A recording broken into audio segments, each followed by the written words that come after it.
ఓ ఊరు నుంచి ఇంకో ఊరికి పోవాలంటే తొవ్వ సాఫ్ ఉండాలి. రోడ్డు సౌలత్ ఉంటే ఏడికైనా పోవచ్చు. గందుకే సర్కార్లు మొదలు ఊర్లకు రోడ్లు వేపిస్తాయి. అటెనుక ఓదానెనుకోట అవే వస్తాయి. ఇక కొన్ని ఊర్ల నడుమ వాగులు కాలువలు నదులు పోతుంటే అసొంటి కాడ బ్రిడ్జిలు కట్టాల్సిందే. ఇక ఆనలు పడ్డప్పుడు ఆ బ్రిడ్జిల మీద ఆగి నదుల ఉరుకులాట చూస్తుంటారు చాలా మంది. ఇప్పుడు మీరు చూడబోయేది గసొంటిదే ఉండే గాని ఇప్పుడు గిట్ల అయింది. ఓ కొడుకో లారీ చూడుండ్రి బ్రిడ్జి కొసకు ఎట్లా ఆగిందో.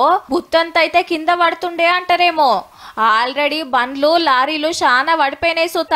ఆగో నీళ్ల మీద ఎట్లా తేలుతున్నాయో. గుజరాత్ రాష్ట్రం ఆనంద్ జిల్లాల మైసాగర్ నది మీద 40 ఏండ్ల కింద కట్టిన బ్రిడ్జ్ ఇది. ఆనలకు తుప్పుకున్న ఊలే వరకు 9 మంది కాలం చేస్తే కొందరు కొట్టుకుపోయిండ్రట. మట్లా వందంగానే రెస్క్యూ టీం వచ్చి ఓ 4గురిని గడ్డకేసిరట. చాలా మంది బ్రిడ్జి మీదకెళ్ళి దుంకి పానాలు తీసుకుంటే సూసైడ్ స్పాట్ అని పేరు పోయింది. ఇది పాత పడ్డది కొత్తది కట్టాలని సర్కారోళ్ళకి చెప్తే సరే అని శాంక్షన్ చేసిరట. కానీ ఇంకా పనులు చాలుగాలే. ఈగేముంది దాని మీంచెలి వచ్చుడు పోవుడు అయ్యే వరకు వరద తాకుడు దాకితే గింత పనైంది. నెరి గిట్లెట్లో కూలిపోతుందని ఎంక్వైరీ నడుస్తుందిగా. అందులో ఏం తేలుతుందో గాని డబుల్ ఇంజన్ సర్కార్ సూపర్ అని ప్రతిపక్షాలు నపరో దిక్కర్చుకుంటుండ్రబ్బా.